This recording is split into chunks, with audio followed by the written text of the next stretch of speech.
Tonight we're going into lesson 17, beginning with chapter 13, verse 1 of the Revelation. And last week we just took time out to talk about the Antichrist and some of the names that he's called and where he comes from and some of these things. But tonight we're actually going into the scriptures where he begins to reign in power. Now, a lot of people are afraid of the book of Revelation. They don't like to read it. They don't understand it. And the first verse in chapter 13 said, "And I stood upon the sand of the sea, and saw a beast rise up out of the sea, having 7 heads and 10 horns, and upon his horns 10 crowns, upon his heads the name of blasphemy." To most people that don't understand this, they would probably think of a sea monster that you may see in some of the movies rising up out of the sea, because this is what it pictures. But it isn't like that at all, and I hope we understand this before this lesson is through tonight. And before going into this, let me beginning with verse 17, let me remind you that we're still studying the occurrences that transpire after the sounding of the 7th trumpet. And as we mentioned in lesson 13, you can refer back to page 40 in your lessons. The 7th trumpet represents a period of time, and the occurrences that take place in the last 3.5 years of the tribulation period is that period of time that we're talking about. The sounding of the 7th trumpet was followed by lightnings and thunderings and earthquake, great hail on the earth, and in heaven there were utterances by heavenly inhabitants, and several symbolic performances that we studied earlier were acted out before John, and each performance represented a literal or even a series of literal events on the earth. And in Revelation 13, which we will study in this lesson, tonight we'll be studying verses 1 through 10 in chapter 13. And the beasts are symbolic, but they represent literal beings on earth, and their deeds are certainly very real. So as I said, that some people look at this and may picture sea monsters rising up out of the sea, but these are symbolic and they represent a person. The beast is a human being that will rise and come into power.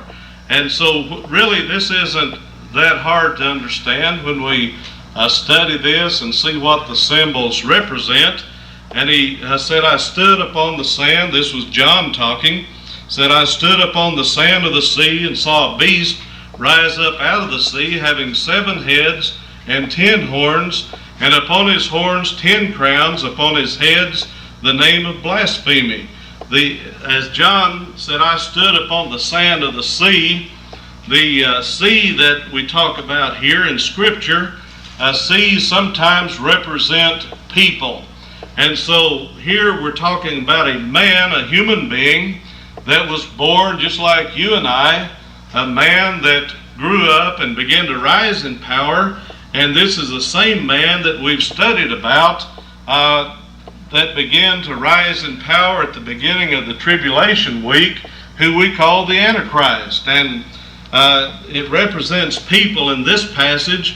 And the Greek word for beast here is therion, which means a wild, untamed, ferocious animal. And when the devil is cast out of heaven and enters into him, the Antichrist will rise from insignificance, from the sea of humanity, and being devil-possessed or empowered by the devil, will turn on Israel to devour them like a wild animal. Now let me say this, that if you remember studying that the Antichrist, when he first began to rise, when he came into being, he came in as gentle as a lamb. He came in as a deceiver, and he began to rise in power. He began to deceive nations, and even the Jews accepted him as being the Messiah that was to come. But we find now that after he had gained his power and he had gained his authority, his crown, or his throne, so to speak, this is the one that the Bible tells us about, and we don't have time tonight to go back into every lesson that we've studied so far, but he is the one that the Bible speaks about that is to come and will rise in power, and we've studied this in several places talking about him, but he came as a deceiver riding a white horse, and he went forth conquering and to conquer, and according to the Bible that he conquered without fighting battles. He was a deceiver. He went out in peace and he conquered, but we find here that as we studied lesson before last, I believe that where that he turned against Israel and he drove them out of Jerusalem. So it's hard to keep, if you haven't been here for every lesson to really understand what we're talking about tonight, but this is the Antichrist that the Bible speaks about in Daniel chapter 9 that would deceive Israel, that would make a covenant with them and would allow them to set up their form of worship in Jerusalem and give them peace for 3½ years. And in the middle of the tribulation, which is after 3½ years, he would break his covenant with them, and he would drive them out of Jerusalem. And so the Bible's talking about when Satan is cast out of heaven, this old dragon, which is Satan, is cast out of heaven, that he will enter into the Antichrist and give his power unto him. So we're talking about the beast rising up out of the sea, having 7 heads and 10 horns, upon his horns 10 crowns, upon his heads the name of blasphemy.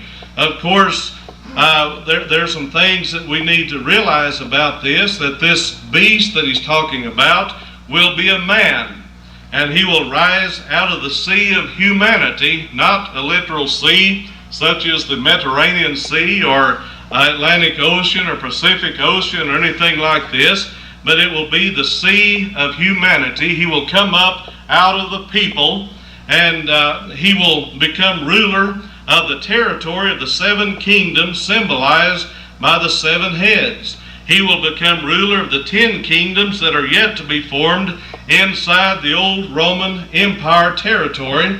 He will be a blasphemer. He will revive the old Grecian Empire. The beast is like a leopard, which in the book of Daniel symbolizes the Grecian Empire. He will also have characteristics of Medo-Persia, the bear, and Babylon, which is denoted as the lion.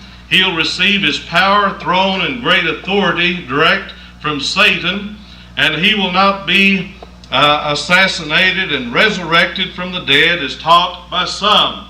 As I told you a while back, that I've heard that for several years, that the Antichrist is going to be a man that will be wounded unto death, and he would be raised again from the dead. Now, this isn't what the Bible is speaking about at all. I told you how that there were some in our church that I was pastoring when President Kennedy was assassinated. They said that this is fulfillment of the Bible, that he would be the Antichrist. He would lay in state in the rotunda in the Capitol building, and after 3 days he would raise from the dead. But see, they didn't understand the Bible of what they were talking about, because this will not take place until the end, or the last part of right at the end of the 7-year tribulation period, which has not come yet. And so there are people that have named the Antichrist, and we've blamed Henry Kissinger, we've blamed Mussolini, Hitler, and lots of other people, and they failed to be the Antichrist. But this is one point I want to make tonight, that we do not know who the Antichrist is. It could be a person that is alive, that has already been born, and is living on the face of this earth right now. We could be that close to the coming of the Lord. I hope we are. and I hope we're ready if we are, because the Lord is coming and it won't be long. And we, because we are the church and because we are led by the Spirit of God, that we're the children of God, that we are the thing the Bible speaks about in 2 Thessalonians about that is causing the Antichrist to keep him from being revealed. And the Bible says, but when that which is now letteth will let, but when he is taken away, the Antichrist will come. And he talks about the Antichrist coming and defying God and setting upon the throne of God, but he does not do that immediately in the first part of the tribulation period. He will do that at the middle of the week or shortly after the middle of the tribulation period. And this is the place that we have come to now, that the Antichrist is rising up out of the sea of humanity, and he's going to receive his throne and his authority and his power from Satan. And but let us look at the symbolism here, where he talks about the beast that rise up out of the sea. Now it talks about a different beast here. You remember we studied about the four beasts before the throne of God, which were called the Zoa, from the original term Zoa, which simply means living creatures. But here this word beast comes from the original word therion, which means a wild, untamed, ferocious animal. And when the devil is cast out of heaven and enters into him, the Antichrist will rise from the sea of humanity, and being possessed by the devil, will turn on Israel, and he will be like a wild, untamed, ferocious animal, so to speak. He's represented as that, and it said having 7 heads. The beast itself represents Antichrist and the 8th kingdom to oppress Israel in the times of the Gentiles. Or it is called the revived Grecian Empire. Now, we've talked about the revived Roman Empire, which will be the 10 kingdoms that will be revived, but the revived Grecian Empire will be the one that the Antichrist will be ruler over. And the heads of the beast represent the 7 kingdoms or empires prior to the kingdom of Antichrist, which oppressed Israel in times of the Gentiles. And in studying the Old Testament and throughout history, we see that Egypt and Assyria, Babylon, Medo-Persia, Greece, Rome, and revised Rome that we studied about, this will be 10 kingdoms that will be revised, not revived. Now let me explain the difference here. If this were the old Roman Empire being revived at the beginning of the tribulation period, they would have only one king. According to history, they've always had one king, but according to the Bible, that there will be 10 kings. Now, we do not know who these countries are going to be. They could be Israel, they could be Syria, they could be Greece, they could be Turkey, and some of these we really don't know. So I'm not going to stand up here and tell you that I know exactly who they're going to be, but we know this, that within the old Roman Empire boundary, there will be 10 kingdoms revised and will be come into power at that time. But he talks about having 7 heads. This simply tells us that the Antichrist did not rule over the 7 heads, which were prior to his kingdom, which were Egypt, Assyria, Babylon, Medo-Persia, Greece, Rome, and revised Rome. The 10 horns and 10 crowns, the 10 horns represent the 10 kingdoms of revised Rome. We've studied some about that in lesson 14. And you may recall from lesson 14 that the dragon also had 7 heads and 10 horns. They represented the same as those on the beast. However, the heads on the dragon were all crowned with those on the beast, and those on the beast are not crowned. This symbolizes that Satan has ruled over all 7 of the world kingdoms prior to the kingdom of Antichrist, but the Antichrist has not. Now, I do personally believe, that Satan ruled, as we studied before, that when Israel was oppressed by all of these kingdoms, when they would go into captivity and they were oppressed and they tried to destroy them, that actually it wasn't Babylon, it wasn't Rome, it wasn't these countries that were actually had rule over them or trying to destroy them, but it was Satan himself using them, trying to destroy them. And I've explained before why that we believe that Satan was trying to destroy Israel all from the time that God gave the promise to Abraham, from the time that he gave the law to Moses, and for the promises that a remnant of his seed would be saved. Satan knew that from them that the Messiah would be born. And so he tried to destroy Israel many years before Christ was born.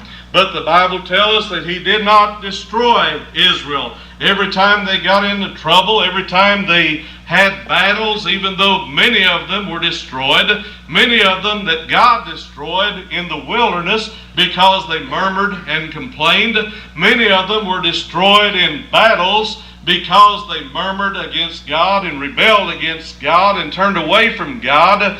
But the Bible tells us that there have always been a remnant of the Israelites that have been saved through every situation. And we studied last week that there would be a remnant saved in Jerusalem, that the Antichrist would fight against them.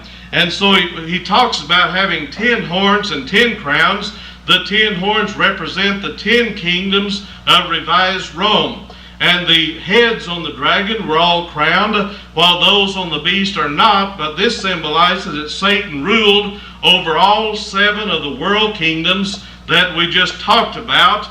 And the Antichrist will be the 8th ruler that will come into power. And when we talked about the four horns, and I've told you before that horns represent power, that Daniel talks about, and if you want to, we might take another look at Daniel chapter 7 tonight. He talks about the horns, and talks about the 10 horns out of this kingdom are 10 kings that shall arise.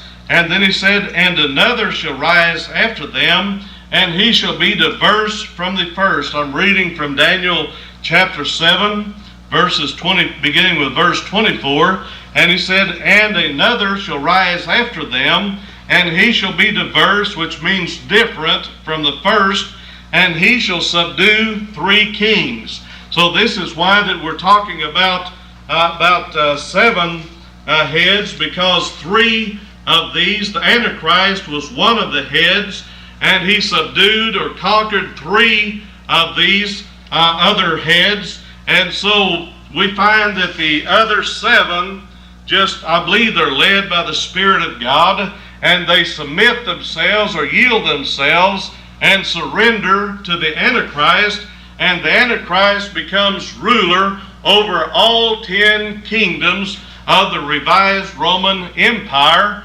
that we find that will be in the last 3.5 years of the tribulation period.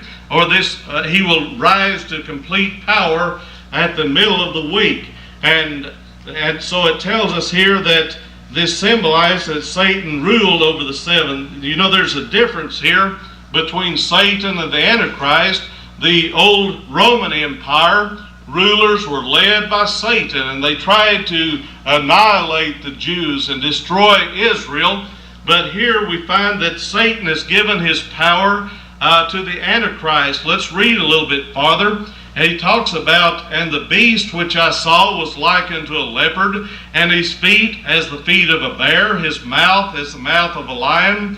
And the dragon gave him his power and his seat and great authority. And I saw one of his heads were wounded to death, and his deadly wound was healed, and all the world wondered after the beast. Now, in the 3rd verse, he said, I saw one of his heads as it were wounded to death, and his deadly wound was healed, and all the world wondered after the beast. This is the place that people get confused, and they believe that the Antichrist is going to be some important person reincarnated or someone rise from the dead. But this isn't what he's talking about at all. The beast that was wounded to death is the old Grecian Empire.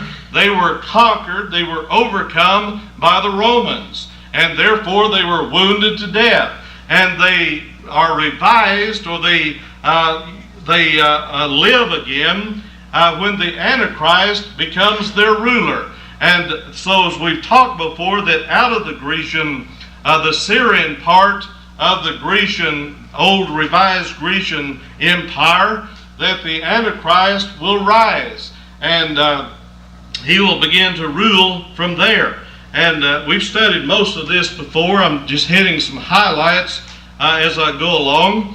But the idea that some person will be wounded in the head and then will be raised from the dead and live again is false teaching. This is not what is happening. He's talking about the old Grecian Empire, the Syrian part of the Grecian Empire that had been wounded to death will be revised and live again in the last day, in the tribulation period. And so this is what he's talking about when he said, I saw one of his heads as it were wounded to death, and his deadly wound was healed, and all the world wondered after the beast. The reason they wonder after the beast, because if you remember, we've studied that last week, or I believe that he rose very rapidly and came into power very rapidly, and it says the whole world. Now, I don't want to get into a philosophical discussion tonight, so to speak, about what the whole world represents. And there are most of us have been raised to believe that this is going to affect the entire world, the United States and Canada and Great Britain and every place that on the face of this earth is going to be affected by everything that takes place in the tribulation period. But when we study this, I believe that the whole world will be affected by it, but I don't believe it's going to be like we picture it sometimes, that there's going to be just one world ruler that's going to be over the entire world, because the Bible teaches us, and we've already studied this, that Ammon and the Ammonites, the Moab, and several of the countries that are surrounding Jerusalem there will escape from the Antichrist. They will be the allies of Israel who will feed them and protect them during the last half of the tribulation period. And so there are many other countries around the world that will escape the Antichrist and will not be under his rule. And so I won't get into that any further tonight, but here he's talking about upon his heads the name of blasphemy. When he comes into power, the Bible tells us in Thessalonians that he will turn against God. He will curse everything that is called God, everything that is good and decent, that he will turn against it, and he will stand and openly curse God and turn against everything and go forth in the power of Satan and his fury. I believe that he will openly oppose the church. He will openly, when I say the church, I'm talking about God's people, the elect. Better let me rephrase that. The church, as we know it now, will have already been raptured at this time. And so I will say God's people, or as the Bible speaks a little bit farther about the holy ones, or those that are living for God, there will be those that refuse to take the mark of the beast. There will be those that refuse to follow the false prophet that we'll speak about probably next week, about the rise of the false prophet and the mark of the beast. There will be those that will go through the tribulation period without taking this mark, but most of those who refuse to take the mark of the beast will give their lives as a testimony for Jesus Christ. I talk to people sometimes that are really not concerned about things coming on this earth. They say, well, if I miss the rapture, then all I would have to do is just give my life or be beheaded for Jesus Christ, and I'll still be saved. Now, don't be deceived. I don't believe it's going to be that easy.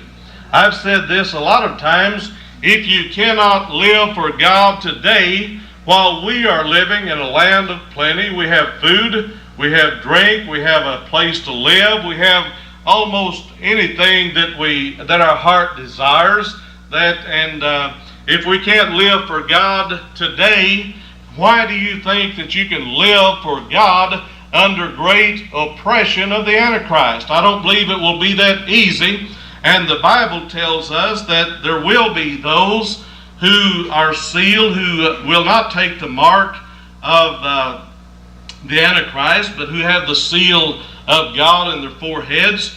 And so he talks about upon his heads the name of blasphemy. He will stand, he will openly curse God, and just the fury of the devil will go forth in a power that this world has never known before.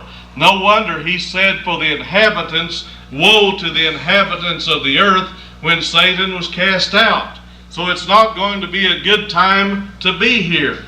And I believe when we study this, that it should give us a greater desire to want to be saved and be ready to meet the Lord when he appears in the clouds, and to be accounted worthy to escape the things coming on this earth. Because when the Antichrist comes into his power, he will, as we've studied before, he will drive, Satan will drive, the old dragon that we studied about, will drive Israel out of Jerusalem, and the Antichrist will receive the power from Satan, and he will sit on the throne of David. You know what he's doing? Once again, he is defying God and trying to gain possession of this world. In the beginning, he rose up against God, and he said, I will rise up, and I will sit on God's throne, and I will be God myself. But the Bible tells us that God cast him out, because Jesus said, I beheld Satan as lightning fall from heaven. He said, I was there in the beginning, and I saw him fall from heaven. Then he told his disciples, said, I give unto you power over all the power of the enemy. So therefore Satan already knows that he is defeated. And in the lesson before this, we studied that Satan knew that he only had a short time in which to work. And so he's going forth in all of his power and all of his fury, trying to gain the possession of this world again. And so he will, upon his heads will be the name of blasphemy. He will stand against anything that is good or decent or anything that has to do with God. And then in verse 2, he talks about like a leopard. The beast which I saw was likened to a leopard, and his feet were as the feet of the bear. And the leopard represented the Grecian Empire under Alexander the Great. And here it represents the revised Grecian Empire under the Antichrist. In Daniel 8 and 9, it is definitely stated that the little horn, which is Antichrist, will come from one of the four horns, which represented the four divisions of the Grecian Empire. If you remember that we've studied that that under Alexander the Great, when Alexander the Great died, that his four generals, his kingdom was divided into four kingdoms, and his generals began to rule over them. And he talked about the little horn that came up out of them, and it will come up from one of the four horns, which is represented the four divisions of the Grecian Empire. The leopard is a good symbol, you might say, because it characterizes the Antichrist. He said the feet of a bear and the mouth of the lion in the book of Daniel. The bear represented Medo-Persia. The lion represented Babylon. And the only thing that this means in this lesson we're studying tonight is that the Antichrist and his kingdom will demonstrate or have some of the characteristics of Medo-Persian Babylon. There's nothing more that we can make of this except that he will come and demonstrating or having some of the characteristics of these that have already oppressed Israel before. And it said the dragon gave him his power. Satan is exceedingly wise. And as I've said before, Satan is a great deceiver. And it tells us here that the beast which I saw was like unto a leopard. His feet were as the feet of a bear. His mouth is the mouth of the lion. And the dragon gave him his power and his seat and great authority. And I saw one of his heads as it were wounded to death, and his deadly wound was healed, and all the world wondered after the beast. We're still talking about the revised Grecian Empire and the Antichrist coming up out of the Syrian part of the Grecian Empire, and he receives his power and his authority and his seat. The dragon, it said the dragon gave him his power. So Satan is exceedingly wise. And having once been the highest angel of heaven, and has had thousands years experience in deceiving mankind, when he enters into the Antichrist, who is a mortal man, Antichrist will inherit all the powers of the devil. Now you say, do you really believe that there will actually be a man willing to do this? Yes, I believe that. I don't only believe that there will be a man come out of Syria in that day willing to do this for the power, but I would dare say that there are people, many people in the continental United States that would do this for power. I would even go a little bit farther to say that there are people within the state of Oklahoma that would do this for power. And I would even bring it down a little bit closer to home. And I believe that there are people in Cordell that would do this for power. I'm saying this, that the dragon totally committed himself and gave himself over to the devil. And we'll study next week that all people are commanded to worship the devil. But there are many people around us today that are worshiping the devil right here in Cordell, Oklahoma. You say, now, Brother Jerry, you're getting a little bit far out now. No, I'm telling you the truth. Actions speak louder than words.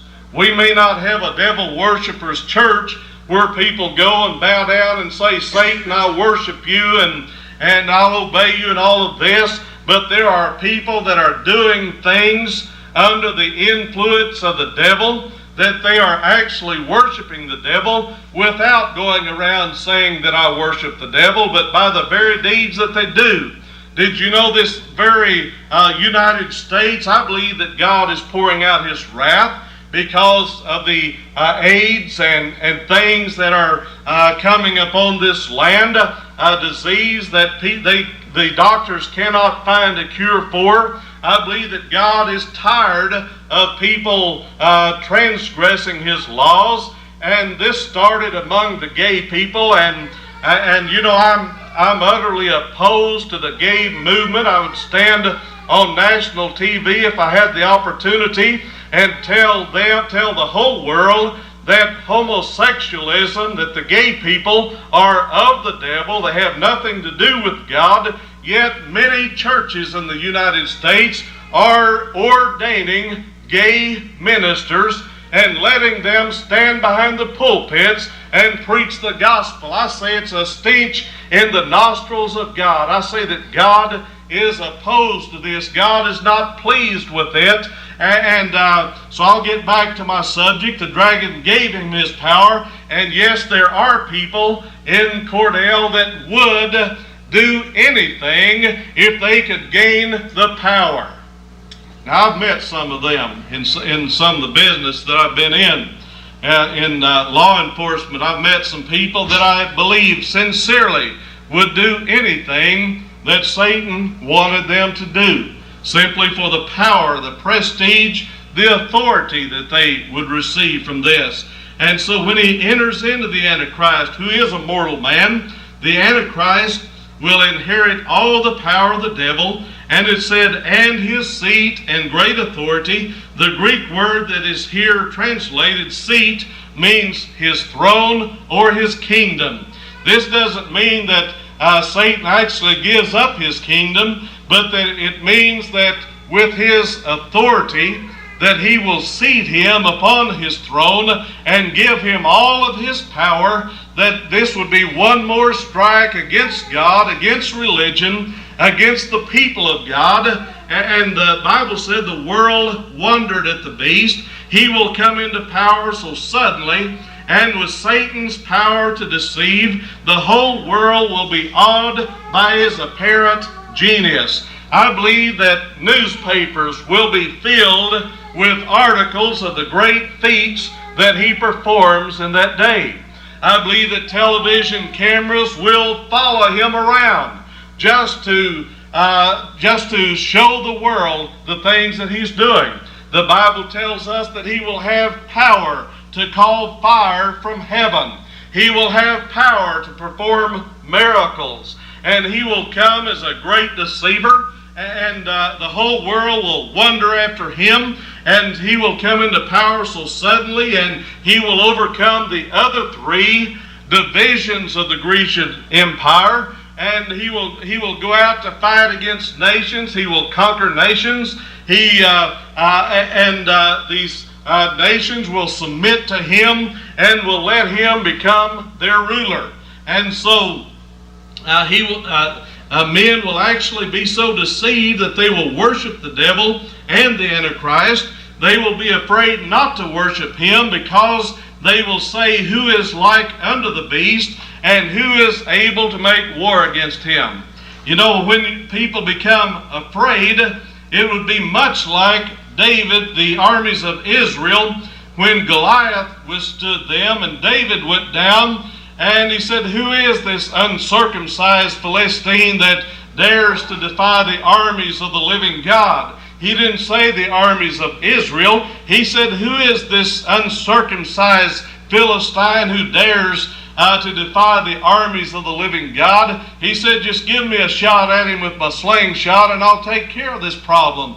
But you know what I want you to notice, the armies were holed up. They were afraid of him, and they did not dare go out and fight against him. But David is an example that there will be those who will refuse to bow down and worship him, who will refuse to take his mark and to worship the image that will be made like unto the beast. And I may be getting a little bit ahead of myself talking about things like this, but nevertheless, the world will be commanded to worship him, and they will be afraid not to worship him. And so he will openly blaspheme God in heaven and all that dwell in heaven. Verses 5 and 6. And says, verse 4 said, they worship the dragon which gave power unto the beast, and they worship the beast, saying, who is like unto the beast? Who is able to make war with him? And there was given unto him a mouth speaking great things and blasphemies, and power was given unto him to continue 42 months. This is 3½ years, talking about the last half of the tribulation period. And he opened his mouth in blasphemy against God, to blaspheme his name and his tabernacle and them that dwell in heaven. And it was given unto him to make war with the saints and to overcome them. And power was given him over all kindreds, tongues, and nations. And all that dwell upon the earth shall worship him, whose names are not written in the book of life of the Lamb, slain from the foundation of the world. It said that he would make war on the saints and overcome them. Multitudes of people will turn to God and be saved during the tribulation week. Thousands upon thousands will be martyred by the Antichrist because of their refusal to worship him and the devil. Now I want you to notice that he would make war on the saints and overcome them.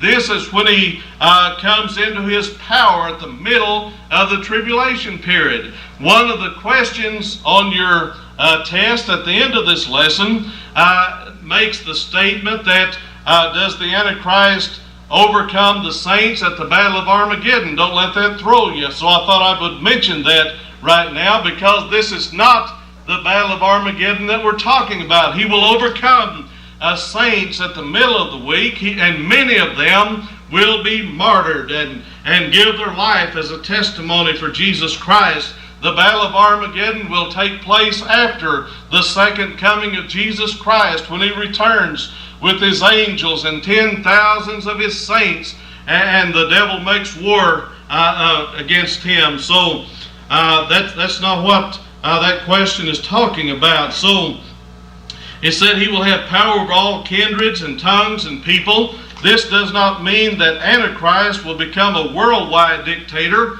as we will study in future lessons, but it simply means that Antichrist will rise to such heights of power that he will have a great worldwide political and economical influence. Next week we'll be studying about the another beast that rises up out of the people, which will be the false prophet, and he will have 2 horns, and this means that he will be a political and a spiritual leader. So I thought I'd throw that in just kind of a bonus tonight, and we'll talk about it next week.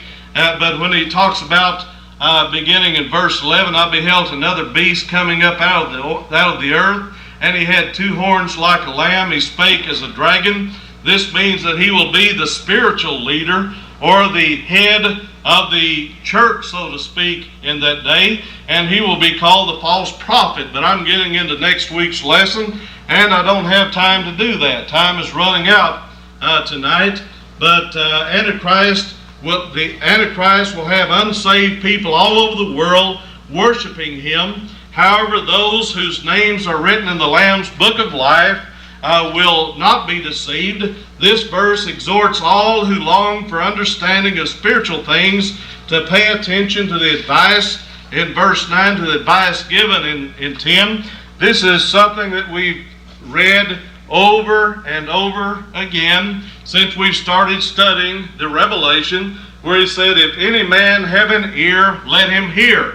This means not just to hear the words, but let him hear them and understand them and gain knowledge from these words. And it means to exhort all who long for understanding to pay attention especially to the advice given in verse 10. For in verse 10 he says, he that leadeth into captivity shall go into captivity. He that killeth with the sword must be killed with the sword. And here is the patience and the faith of the saints. This simply means, he that hath an ear, let him hear this. If you don't hear anything else tonight, hear this. He that leadeth into captivity shall go into captivity. That means the Antichrist will lead into captivity all of those that follow him. The beast and the false prophet and all that follow him will be led into captivity. They will be cast